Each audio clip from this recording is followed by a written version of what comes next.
Hello friends, आज हम यहाँ पर स्विमिंग से मल्टीपल चॉइस क्वेश्चन लेके आए हैं जो कि बहुत ही इम्पोर्टेंट हैं। अक्सर एग्ज़ाम में ये क्वेश्चन पूछे जाते हैं। वीडियो थोड़ी लंबी होने वाली है क्योंकि इसमें जो है हम स्विमिंग कवर करेंगे, ओपन वाटर स्विमिंग कवर करेंगे, सिंक्रोनाइज्ड स्विमिंग कवर करेंगे और डाइविंग कवर करेंगे।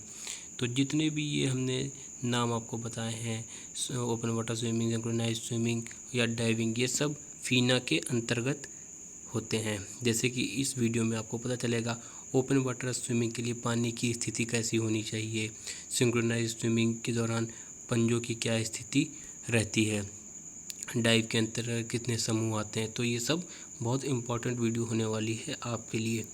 ये जितने भी क्वेश्चंस हैं ये सब आप नोट करते चलें, जिससे कि आपको एग्ज़ाम टाइम में रिवीजन करने में कोई भी दिक्कत ना आए।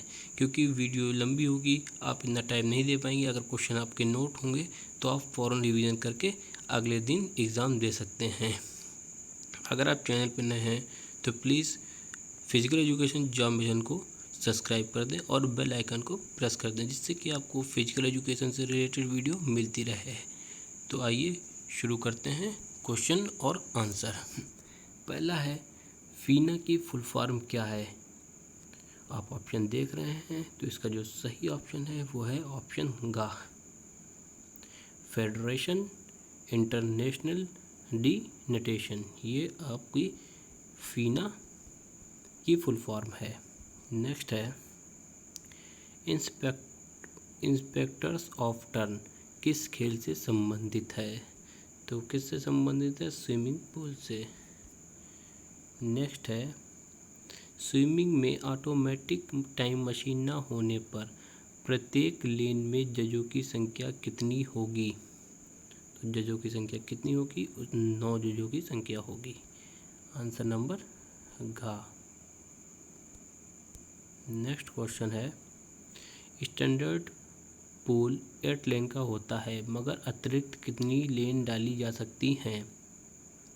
तो इसमें आप ऑप्शन देख रहे हैं, इसमें एक और लेन नहीं डाली जा सकती है। ऑप्शन का इसका सही है। नेक्स्ट है, फीना के अंतर्गत कौन कौन से खेल आते हैं। तो फीना के अंतर्गत जो खेल आते हैं वो आप देख रहे हैं, ओपन वाटर स्विमिंग ही आता है, स्विमिंग आता है, डाइविंग आता है, सिंक्रोनाइज्ड स्विमिंग आता है और वाटर पोलो आता है। तो इसका जो सही आंसर है वो ऑप्शन गा होगा सही। आप ये देख रहे हैं, आज जो हम इस वीडियो में बात करने वाले हैं वो ओपन वाटर स्विमिंग में, डाइविंग में, सिंक्रोनाइज स्विमिंग में बात करने वाले हैं। वाटर पोलो पे वीडियो हम पहले बना चुके हैं, अगर वो आपने नहीं देखी है तो लिंक डिस्क्रिप्शन में है, आप वहाँ से देख सकते हैं। इसका जो सही आंसर है वो ऑप्शन गा सही है। नेक्स्ट है, एक मानक स्विमिंग पूल की लंबाई गुणे चौड़ाई कितनी होती है। तो वो होती है 50 × 25 मीटर, 50 मीटर लंबा और 25 मीटर चौड़ा होता है। नेक्स्ट है, एक मानक स्विमिंग पूल में लेन की चौड़ाई कितनी होती है। तो एक लेन की चौड़ाई 2.5 मीटर होती है, 2.5 मीटर एक लेन की चौड़ाई होती है। नेक्स्ट है, एक मानक स्विमिंग पूल की गहराई उथले से नीचल तल तक क्रमशः कितनी होनी चाहिए। तो कितनी होनी चाहिए, 1 से 6 मीटर। ऑप्शन का। नेक्स्ट है, एक मानक स्विमिंग पूल में पहली और 8वीं लेन के बाहर दोनों तरफ कम से कम कितनी जगह छोड़ी जाती है। तो कितनी, 20 सेंटीमीटर। ये सब आप क्वेश्चन प्लीज़ लिखते चलें। नेक्स्ट है, स्विमिंग पूल में पहली और 8वीं लेन की बाहरी रस्सों का रंग क्या होता है। तो क्या पूछ रहा है, पहली और 8वीं लेन के बाहरी हिस्सों का रंग। तो किस रंग के होते हैं, वो होता है हरा रंग का। नेक्स्ट है, दूसरी और 7वीं लेन के रस्सों का कौन सा रंग होता है। तो वो होता है आपका नीले रंग का। नेक्स्ट है, चौथी और 5वीं लेन के रस्सों का रंग कौन सा होता है। तो वो होता है पीले कलर का। नेक्स्ट है, स्विमिंग पूल में किन किन रंगों से लेनों को चिन्हित किया जाता है। तो तो किन किन लेनों से चिन्हित किया जाता है, वो पीले रंग से किया जाता है, हरे और नीले रंग से, ये 3 रंग से चिन्हित किया जाता है। ऑप्शन ग सही है इसका। नेक्स्ट है back stroke turn indicator swimming pool के दोनों छोरों से कितनी दूरी पर निर्धारित रहता है, तो वो रहता है 5 मीटर पे। नेक्स्ट है फीना द्वारा किस वर्ष 8 लेन के पुल से 10 लेन के पुल को मान्यता दी गई, तो जो मान्यता दी गई थी 8 से 10 लेन के पुल को, वो दी गई थी 2009 में। ऑप्शन ग सही है। फॉल्स स्टार्ट रोप स्टार्टिंग प्लेटफॉर्म से कितनी दूरी पर रहता है, जो फॉल्स स्टार्ट रोप होती है वो स्टार्टिंग प्लेटफॉर्म से कितनी दूर पे रहती है, तो वो रहती है 35 मीटर पे। नेक्स्ट है स्विमिंग पूल में पानी के तापमान का प्रसार कितना होता है, तो उसका सही ऑप्शन है 25 से 28 डिग्री सेंटीग्रेड। नेक्स्ट है बैक स्ट्रोक टर्न इंडिकेटर पानी की सतह से कितना ऊपर लगा रहता है, तो वो जो है 1.8 मीटर ऊपर लगा हुआ होता है। नेक्स्ट है लेन के लिए रस्सों की मोटाई कितनी होनी चाहिए, जो रस्से होते हैं उसमें जो उनकी मोटाई कितनी होनी चाहिए, तो पूछ रहा है, तो वो होनी चाहिए 20 से 30 सेंटीमीटर, 20 to 30 सेंटीमीटर। नेक्स्ट है फॉल्स स्टार्ट रोप पानी की सतह से कितनी ऊपर रहता है, तो वो रहता है आपका 1.2 मीटर। नेक्स्ट है स्विमिंग प्रतियोगिता में कितनी शैलियों से तैराकी होती है, तो वो होती है आपकी 4 तरीकों की। कौन कौन सी, वो भी नीचे बात करेंगे।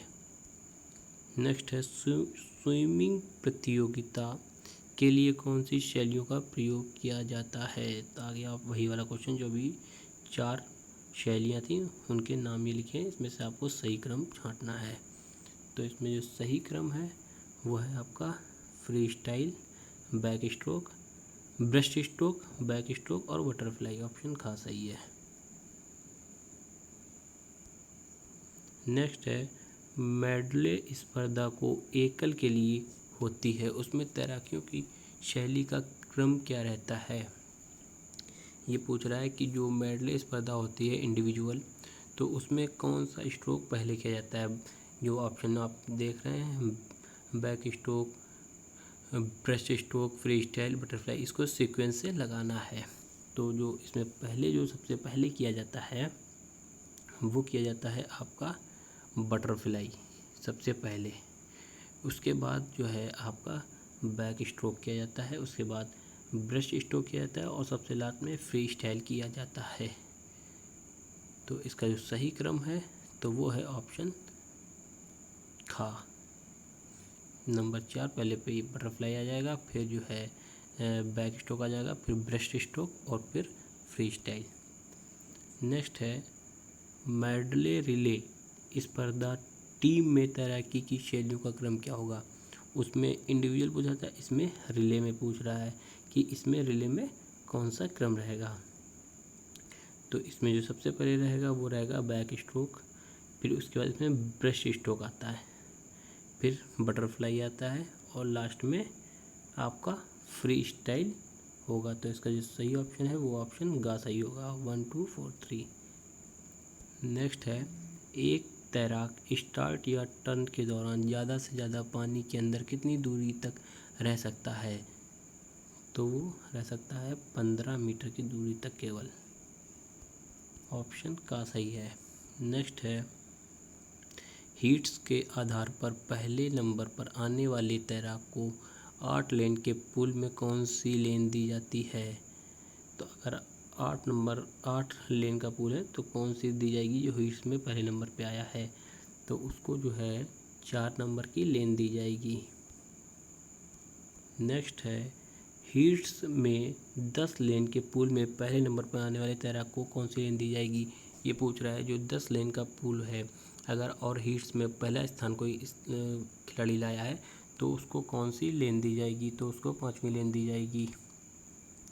8 लेन का अगर पूल होगा तो चौथी लेन दी जाएगी, और 10 लेन का होगा तो 5वीं दी जाएगी। नेक्स्ट है, एक मानक स्विमिंग पूल में लेनों को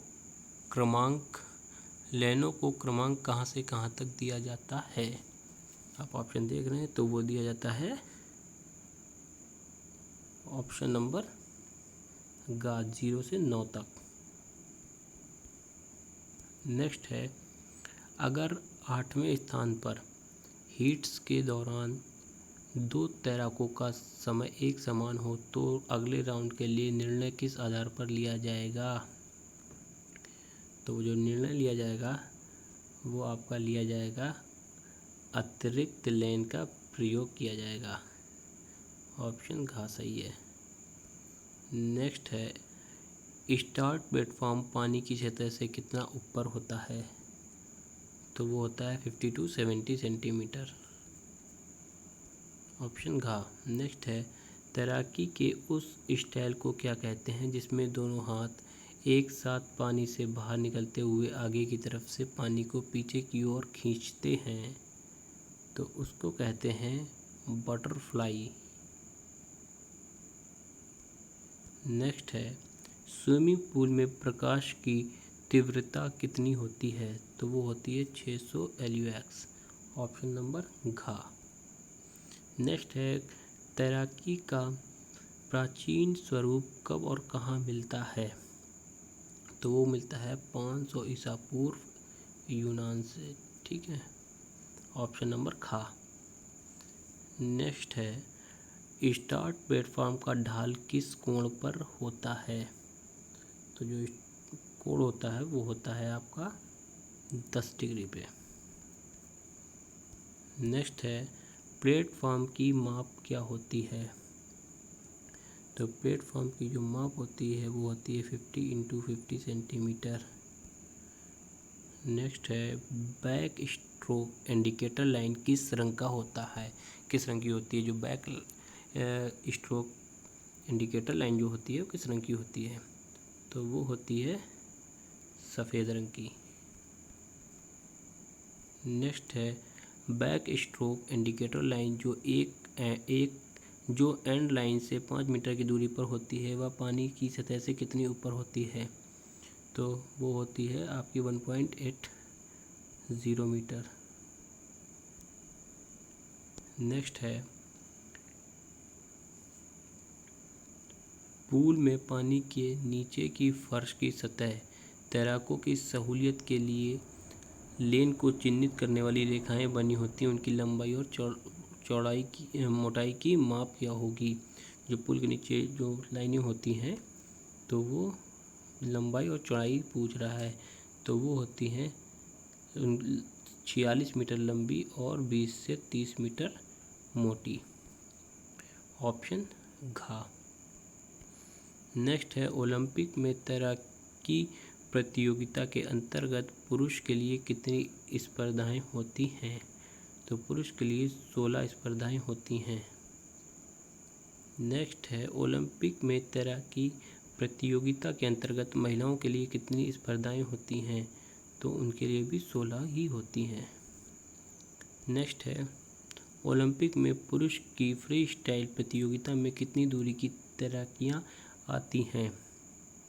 जो फ्री स्टाइल की होती है तो उसमें जो है आपकी 50 मीटर हो जाएगी, 100 मीटर हो जाएगी, 200 मीटर, 400 मीटर और 1500 मीटर। ऑप्शन का सही है। नेक्स्ट है, ओलंपिक में महिलाओं की फ्री स्टाइल प्रतियोगिता में कितनी दूरी की तैराकियां आती हैं। तो इसमें भी आप ऑप्शन घ लगाएंगे, क्योंकि इसमें 50 मीटर होती है, 100 मीटर होती है, 200 मीटर, 400 मीटर और 800 मीटर। नेक्स्ट है, पुरुष और महिलाओं की बैक स्ट्रोक प्रतियोगिता में कितनी दूरी की तैराकियां होती हैं। जो बैक स्ट्रोक पुरुष और महिला दोनों में कौन कौन सी कितने कितने मीटर की होती हैं। तो वो जो दूरी तय है वो है आपकी 50 मीटर की होती है, 100 मीटर की होती है और 200 मीटर की होती है प्रतियोगिता। ठीक है। नेक्स्ट है, पुरुष और महिलाओं की ब्रेस्ट स्ट्रोक प्रतियोगिता में कितनी कितनी दूरी की तैराकियां होती हैं। इसमें ब्रेस्ट स्ट्रोक का पूछ रहा है। नेक्स्ट है इसका जो सही ऑप्शन है वो है 50 मीटर, 100 मीटर, 200 मीटर। ऑप्शन खा सही है। नेक्स्ट है पुरुष और महिलाओं की बटरफ्लाई प्रतियोगिता में कितनी दूरी की तैराकियां होती हैं। तो इसमें जो है वो है 50 मीटर, 100 मीटर और 200 मीटर। ऑप्शन खा सही है। नेक्स्ट है स्विमिंग पूल की पहली और 8वीं लाइन के अंतर्गत के रस्सों का रंग कौन सा होता है। तो वो होता है नीले रंग का। नेक्स्ट क्वेश्चन है स्विमिंग और लास्ट क्वेश्चन है स्विमिंग से। इसके बाद वाटर स्विमिंग शुरू करेंगे। 50 मीटर स्विमिंग पूल में पुरुष और महिलाओं की एकल मेडले रिले कितनी दूरी की होती है। तो वो होती है 200 मीटर और 400 मीटर की। ऑप्शन घ सही है। अब हम बात करने वाले हैं वाटर स्विमिंग की। इससे भी एग्जाम में क्वेश्चन आते ही रहते हैं। पहला क्वेश्चन है ओपन वाटर स्विमिंग मानक के अनुसार कहाँ कहाँ आयोजित की जा सकती है। तो आप नाम से ही जान रहे हैं कि ओपन वाटर, तो ये नदी में, झील में, समुद्र में या नहर में आयोजित की जा सकती है। नेक्स्ट है ओपन वाटर स्विमिंग के लिए पानी की स्थिति कैसी होनी चाहिए। तो जो पानी की स्थिति होनी चाहिए वो आपकी कम धारा प्रवाह वाली होनी चाहिए और साफ व नमकीन पानी वाली होनी चाहिए। तो इसका जो सही ऑप्शन है वो ऑप्शन घ सही है, क्योंकि इसमें का और खा दोनों दे रहा है। नेक्स्ट है ओपन वाटर स्विमिंग के अंतर्गत फीना द्वारा कितनी दूरी की तैराकियों को मान्यता दी गई है। तो किन किन को दी गई है। 5 किलोमीटर, 10 किलोमीटर और 25 किलोमीटर को। नेक्स्ट है ओपन वाटर स्विमिंग के लिए पानी की गहराई किसी भी बिंदु पर कम से कम कितनी होनी चाहिए। तो वो होनी चाहिए आपकी 1.40 मीटर। ऑप्शन का। नेक्स्ट है ओपन वाटर स्विमिंग के लिए पानी का तापमान कम से कम कितना होना चाहिए। तो पानी का जो तापमान है वो कम से कम 16 डिग्री सेंटीग्रेड होना चाहिए। नेक्स्ट है ओपन वाटर स्विमिंग के लिए तापमान का निरीक्षण प्रतियोगिता से कितने पहले किया जाता है। तो वो किया जाता है आपका 2 घंटे पहले किया जाता है उसका प्रशिक्षण की तापमान कितना है पानी का। नेक्स्ट है ओपन वाटर स्विमिंग में पानी के तापमान के निरीक्षण के लिए कोर्स में कहाँ का पानी देखा जाता है। तो जो पानी है वो कहाँ पर का देखा जाता है ये पूछ रहा है। तो वो देखा जाता है मध्य में 40 सेंटीमीटर नीचे का पानी।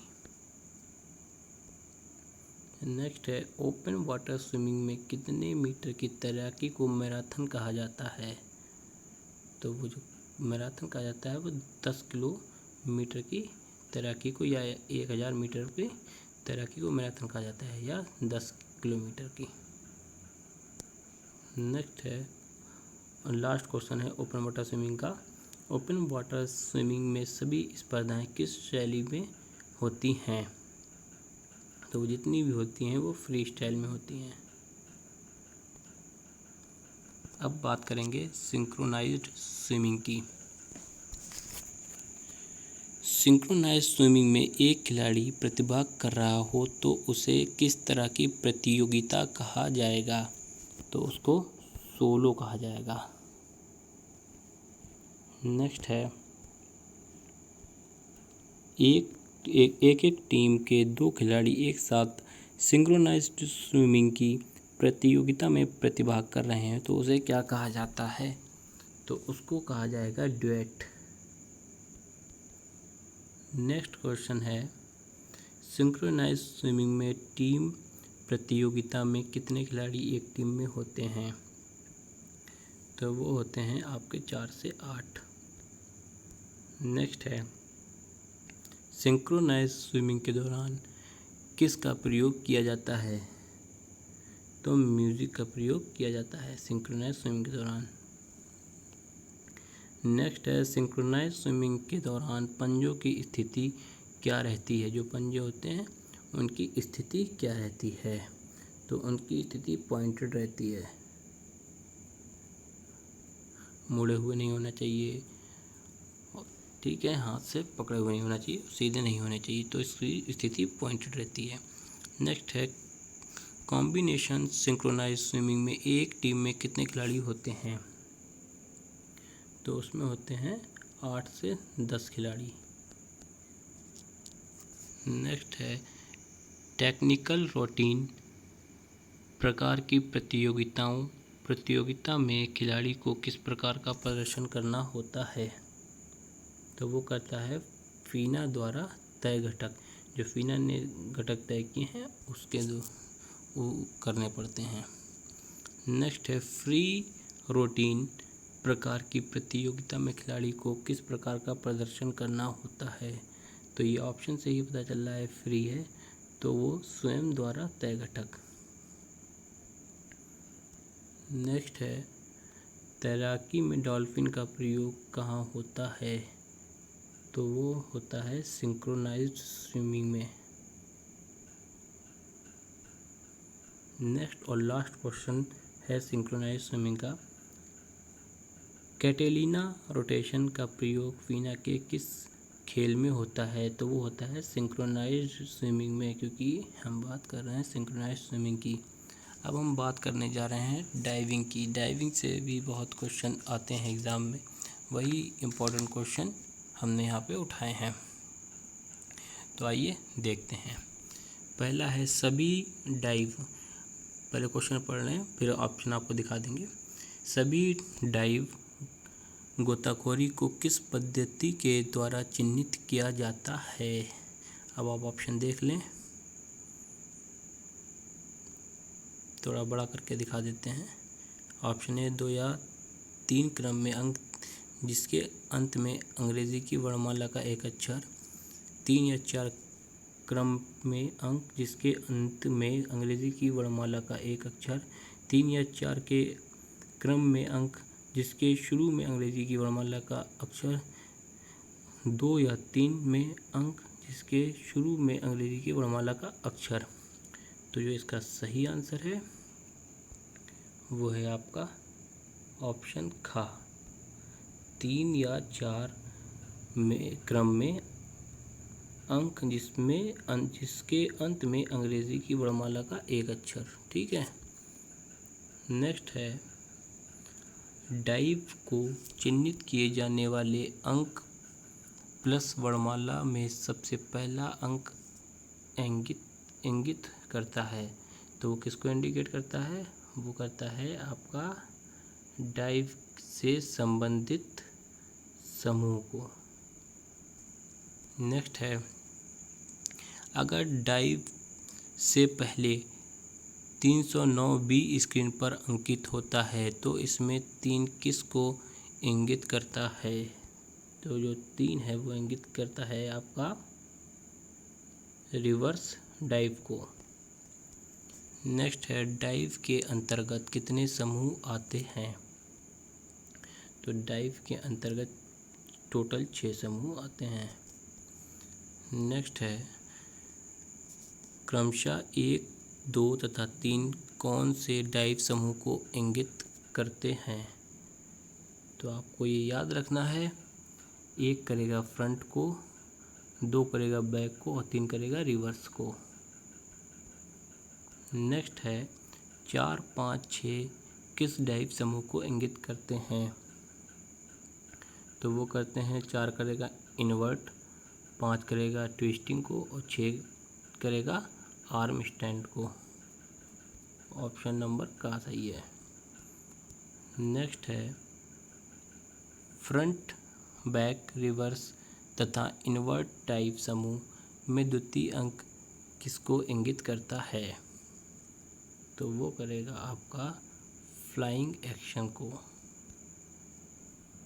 नेक्स्ट है, अगर किसी डाइव में चिन्हित करने वाले अंकों प्लस वर्णमाला में द्वितीय अंक 0 हो तो यह क्या इंगित करता है?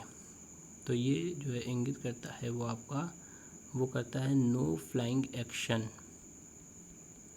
0 जो है वो नो फ्लाइंग एक्शन को इंगित करता है। नेक्स्ट है, डाइव को चिन्हित करने वाले अंक प्लस वर्णमाला में तीसरा अंक किसको इंगित करता है? तो वो करता है समरसॉल्ट को। नेक्स्ट है, डाइव को चिन्हित करने वाले अंक प्लस वर्णमाला में तीसरा अंक 9 हो तो ये किसको इंगित करेगा? ये करेगा 4.5 समरसॉल्ट को। नेक्स्ट है, एकल डाइविंग प्रतियोगिता में निर्णय कितने जजों द्वारा लिया जाता है? तो वो लिया जाता है 7 जजों द्वारा। नेक्स्ट है, सिंक्रोनाइज्ड डाइविंग एकल प्रतियोगिता में कितने जजों द्वारा निर्णय दिया जाता है? तो वो आपका दिया जाता है 11 जजों द्वारा। ऑप्शन घ। नेक्स्ट है, अगर कोई गोताखोर एक स्टार्ट लेने के पश्चात रुक कर पुनः स्टार्ट लेता है तो निर्णय प्रत्येक जजों के स्कोर में से कितने अंक घटाने का होता है? तो वो होता है 2 अंक घटाने का। नेक्स्ट है, एक जज द्वारा अधिकतम कितने अंक दिए जाते हैं? तो एक जज अधिकतम 10 अंक देता है। नेक्स्ट है, प्रदर्शन के पूर्व उद्घोषक द्वारा बताए गए डाइव के अलावा प्रदर्शन करने पर अधिकतम कितने अंक दिए जाते हैं? तो वो 2 अंक अधिकतम दिए जाते हैं। नेक्स्ट है, प्रदर्शन से पूर्व उद्घोषक द्वारा बताए गए डाइव के अलावा मिश्रित रूप से डाइव करने पर अधिकतम कितने अंक दिए जाते हैं? तो वो दिए जाते हैं 4.5। ऑप्शन घ। नेक्स्ट है, अगर कोई गोताखोर अपनी dive straight A, pike B, tuck C या फ्री डी स्थिति में डाइव का प्रदर्शन नहीं करता है तो जज कितने अंक अपने स्कोर से घटाता है? तो वो घटाता है 0.5 से 2, मतलब आधा अंक से 2 अंक। ठीक है। नेक्स्ट है, अगर डाइव का प्रदर्शन स्टेट में किया जाता है तो उसे अंग्रेजी के किस वर्ण से इंगित किया जाता है? तो वो किया जाता है आपका ए से। नेक्स्ट है, अगर डाइव का प्रदर्शन पाइक में किया जाता है तो उसे अंग्रेजी के किस वर्ण से इंगित किया जाता है? तो वो किया जाता है बी से। ऑप्शन ग। नेक्स्ट है, अगर डाइव का प्रदर्शन टक में किया जाता है तो उससे अंग्रेजी के किस वर्ड से इंगित किया जाता है?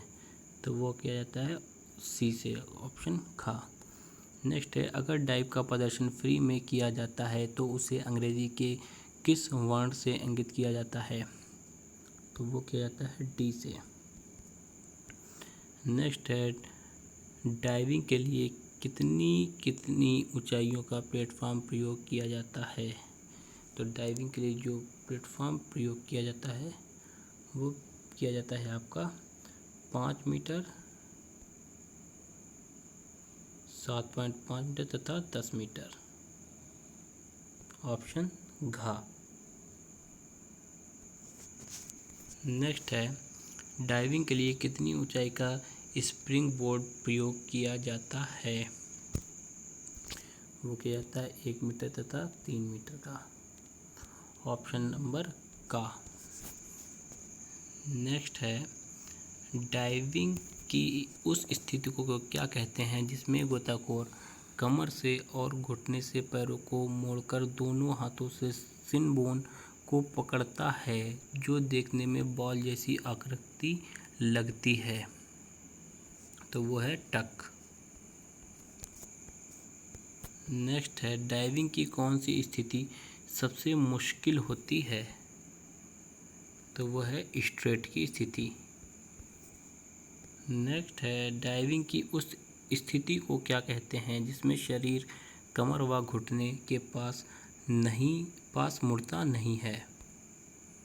तो वो कहेंगे स्ट्रेट की क्योंकि मुड़ना नहीं चाहिए। नेक्स्ट है, डाइविंग की उस स्थिति को क्या कहते हैं जिसमें शरीर कमर के पास मुड़ता है और दोनों हाथ जांघ के पीछे पकड़े हुए होते हैं?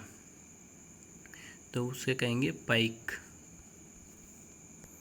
नेक्स्ट है, सिंक्रोनाइज्ड डाइविंग में कितने खिलाड़ी एक टीम में प्रतिभाग करते हैं? तो वो करते हैं 2 खिलाड़ी। नेक्स्ट है, अगर सिंक्रोनाइज्ड डाइविंग में टीम का एक खिलाड़ी पानी में प्रवेश कर जाता है और दूसरा खिलाड़ी स्प्रिंगबोर्ड या प्लेटफॉर्म से जंप ले रहा हो तो रेफरी का निर्णय क्या होता है? तो जो रेफरी का निर्णय होता है वो होता है फेल डाइविंग का। नेक्स्ट है, सिंक्रोनाइज्ड डाइविंग में अगर दोबारा से स्टार्ट लिया जा रहा हो एक या दोनों गोताखोरों द्वारा तो निर्णय क्या होगा? तो जो निर्णय है 2 अंक काट लिए जाते हैं। ऑप्शन का सही है। नेक्स्ट है, सिंक्रोनाइज्ड का हिंदी अर्थ क्या है? तो सिंक्रोनाइज्ड का जो हिंदी अर्थ है वो है समकाल। नेक्स्ट क्वेश्चन और लास्ट क्वेश्चन है डाइविंग का। सिंक्रोनाइज्ड डाइविंग में एक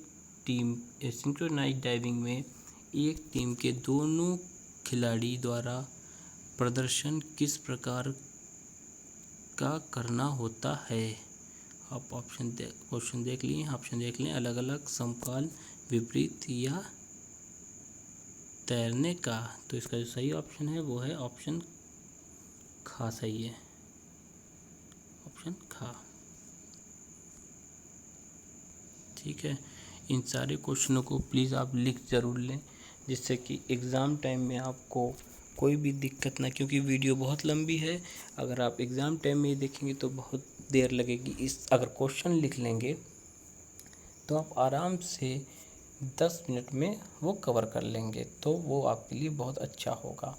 अगर आप कवर कर लेंगे तो एक दिन पढ़ने से आपको याद हो जाएंगे। अगर एग्ज़ाम से 2 दिन पहले आप पढ़ लेंगे तो क्वेश्चन आपको याद रहेंगे। वीडियो को प्लीज़ अगर अच्छी लगी हो तो प्लीज़ लाइक कर दें, कमेंट कर दें और शेयर कर दें। Thank you.